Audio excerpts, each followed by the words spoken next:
αγάπης, τότε θυμάται κι ο βόσκος τον πόνο της αγάπης.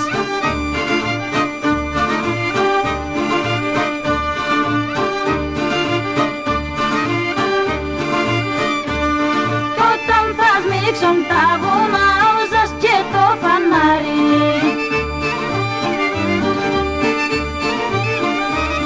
τότε και την αγάπη μου άλλος θα την πάρει, τότε και την αγάπη μου άλλος θα την πάρει.